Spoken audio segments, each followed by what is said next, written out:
Hah? Perhiasan di Museum Nasional dirampok dan hasil rampokannya ini dibagiin ke rakyat-rakyat miskin. Emangnya yang nyuri itu Robin Hood ya? Bersama saya Anggi Puspariana, jurnalis Kompas.com. Jadi gini ceritanya. Perampokan di Museum Nasional ini terjadi di tahun 1963. Pelakunya bukan Robin Hood yang ada di film-film Onono, tapi Kusni Kasdut. Kenapa Robin Hood? Sabar-sabar, nanti diceritain. Jadi pada tanggal 30 Mei 1963, di saat pagi hari museum masih sepi, datanglah sebuah mobil dengan 4 orang pria di dalamnya. Nah, mereka ini pakai seragam serba polisi. Mereka ini adalah komplotan Kusni Kasdut. Komplotan Kusni Kasdut ini memakai pakaian serba polisi karena untuk mengelabui petugas yang berjaga di Museum Nasional. Dengan taktik ini tentu aja mereka dengan gampang untuk masuk ke dalam museum karena ya petugas taunya mereka beneran polisi yang mau inspeksi. Di dalam museum mereka ini bagi-bagi tugas. 2 temannya Kusni bertugas untuk mengelabui para penjaga, sedangkan Kusni sendiri dia nih naik nih ke lantai atas ke tempat koleksi benda-benda berharga. Di lantai atas sebenarnya mereka ini udah ketahuan, tapi Kusni dan 1 temannya mengancam para petugas dan diminta untuk tutup mulut. Berbekalkan obeng besar, Kusni ini langsung membobol lemari pajangan perhiasan kuno. Nah, dia nih buru-buru nih ngambil emas dan 11 berlian yang nilainya bisa mencapai 2,5 miliar. Itu di tahun 60-an ya. Kalau dikonversiin ke sekarang kira-kira sekitar 400-an miliar rupiah. Saat itu sebenarnya ada penjaga yang udah curiga dan berteriak, tapi udah keburu ditusuk sama 2 temennya si Kusni. Dan ya, akhirnya misi perampokan mereka berhasil. Setelah sukses menjarah perhiasan di Museum Nasional, misi Kasdut selanjutnya adalah menjual hasil curian ini. Dijual di Jakarta gagal, akhirnya dia diarahin nih sama seorang temannya untuk dijual di Surabaya. Atas bantuan perantara di Surabaya, Kasdut pun mulai mencicipi nih sedikit demi sedikit hasil curiannya. Ya, karena perhiasan itu tidak bisa langsung dijual semuanya. Singkat cerita, Kusni Kasdut ini main nih ke rumah temannya yang ada di Surabaya untuk yang kesekian kalinya. Tapi apesnya, dia malah ketemu sama polisi yang lagi ngusut kasus pencurian itu. Kusni Kasdut pun ditangkap dan dibawa ke kantor polisi. Gak cuma dia aja, tapi 3 temennya nih yang ikut ngerampok juga ikut digiring ke kantor polisi.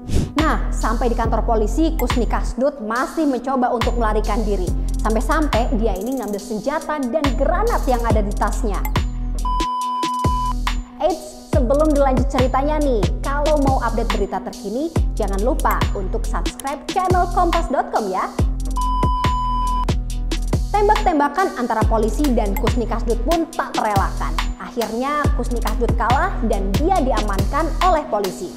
Kusni Kasdut pun ditahan dan dia dianggap sebagai tahanan luar biasa. Perampokan di Museum Nasional atau Museum Gajah itu bukan yang pertama kali bagi Kusni Kasdut. Kusni Kasdut bahkan udah dicap sebagai salah satu perampok legendaris berdarah dingin di Indonesia. Aksi pertama Kusni Kasdut di tahun 60-an yakni menculik seorang dokter. Kala itu dia minta tebusan sebesar Rp600.000. Dia ini juga pernah loh merencanakan untuk menculik Arab kaya raya di Indonesia yang bernama Ali Bajanet. Hari eksekusi tiba, ternyata rencananya gagal. Ketika akan diculik, Ali justru melawan. Pistol meletus tepat di jantung Ali. Ya, Ali pun langsung tewas di tempat. Kusni Kasdut bernama asli Waluyo. Masa kecilnya menyedihkan karena sudah akrab dengan kemiskinan. Kusni Kasdut ini pernah bergabung dengan Tentara Keamanan Rakyat atau Laskar Brigade Teratai di masa perjuangan. Di organisasi itu, Kusni berperan sebagai staf ekonomi atau lebih tepatnya sih pencari dana. Gimana caranya? Nah, kalian jangan kaget. Kusni Kasdut ini mencuri barang-barang berharga milik orang kaya untuk modal peperangan. Nah, sejak saat itu, Kusni akhirnya mengabdikan dirinya di Laskar Brigade Teratai. Namun Kusni Kasdut ini harus menelan pil pahit. Pasalnya, usai adanya reorganisasi di tubuh tentara, Kusni Kasdut ini gak bisa nih masuk ke anggotaan TNI yang saat itu bernama APRIS. Nah, tentunya dia kecewa dong karena udah 4 tahun loh dia mengabdi untuk tanah air. Tapi dalam sekejap dia jadi orang susah. Merasa tak dihargai dengan jasa-jasanya yang sudah diberikan, akhirnya Kusni Kasdut berubah jadi perampok. Ada yang menyebutnya Robin Hood Indonesia. Karena apa? Karena bukan cuma untuk konsumsi pribadi, tapi hasil curiannya ini dibagiin ke masyarakat miskin. Dia bahkan juga mikirin kawan seperjuangannya yang bernasib sama dengan Kusni Kasdut. 16 Februari 1980, riwayat perampok legendaris di Indonesia itu akhirnya tamat. Tepat di umur 51 tahun, Kusni Kasdut dieksekusi mati oleh 12 orang regu tembak atas perbuatannya yang dianggap sudah tidak bisa ditolerir lagi.